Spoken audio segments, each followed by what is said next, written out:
Have you ever thought to yourself, hey, I never really wanted a Vita, but if they brought out a crappier version, well then I just might pick one up. No you haven't, because you're an attractive, intelligent individual who doesn't fall for corporate bullshit. Unfortunately, not everyone can be like you. And this is basically Sony's new tactic. Yesterday, a more casual and easier to use model of the PlayStation Vita was announced, boasting a less vibrant screen, different colours, and a battery life improved by only 1 hour.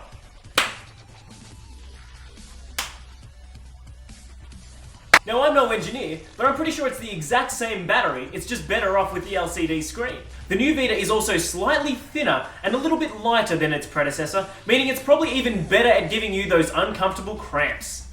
Ladies. The biggest news actually came in the form of a small Matchbox-style device, and this allows your PlayStation Vita to be used on your television in the lounge room and with the PlayStation 3's DualShock. Yeah, the idea is kinda cool, but I'm pretty sure the TV functionality is also built into the PlayStation 4, so I'm not entirely sure who's gonna pick this one up. Despite having some great games, if the Vita sales don't pick up once the PlayStation 4 is launched, it might just be time for Sony to let this one sail into the abyss like many gaming failures before it. Speaking of failures, hands up if you recognise this gentleman here. Anybody? No? Didn't think so. That's Nolan Bushnell, the founding father of Atari Incorporated, which hasn't released a console since the gaming crash way back in 1983. While apparently having a beard and being irrelevant yourself qualifies you to comment on the business direction of other companies. Every gaming media outlet in the world basically lost its shit when this guy managed to crawl out of retirement and announce that Nintendo is on a path to irrelevancy. This all coming from a guy who buried millions of unsold cartridges in a New Mexico desert landfill.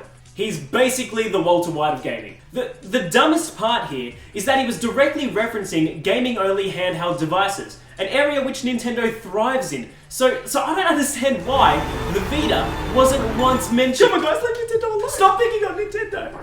While we all have to wait till November to get our hands on the Xbox One like common plebs, there are other people out there with the connections necessary to get them the console nice and early. Thank God for YouTube. Undoubtedly attempting to send fanboys into a jealous frenzy, one lucky kid has uploaded a video of the new dashboard, console, and controller showing off the system's smooth multitasking ability. Now we're presuming that someone in this kid's family works at Microsoft in some way, shape, or form, and isn't letting everyone on the internet know that you get the Xbox One first enough to justify ruining their career. I think it is. Never fear, anybody wanting to avoid new hardware spoilers should know that the dashboard was largely ad-free, and will probably look a lot different once Microsoft starts shoving them in and taking up about 90% of the interface. Maybe this is the dashboard we're gonna get and Microsoft has taken a new direction. Maybe they don't need the millions of dollars that they're making in advertising, you know what, they're always gonna do it, so seriously, expect a lot of ads. They're coming for you.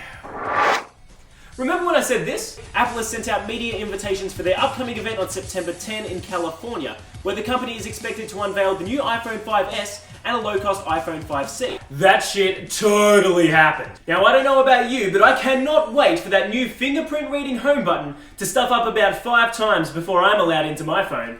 Is anybody else completely unimpressed? I mean, goddamn, it looks exactly the same. Oh my god, Mark, it's just the S version. It's supposed to look exactly the same. I'm just saying, when your new phone's most touted feature is the fact that it has a 2-tone flash for more realistic lighting, you've hit a brick wall when it comes to innovation. And one last thing, why is Apple comparing the processing power of the 5S against that of its original iPhone? It should be 40 times faster. That's not impressive. That thing is slow as hell compared to today's standards.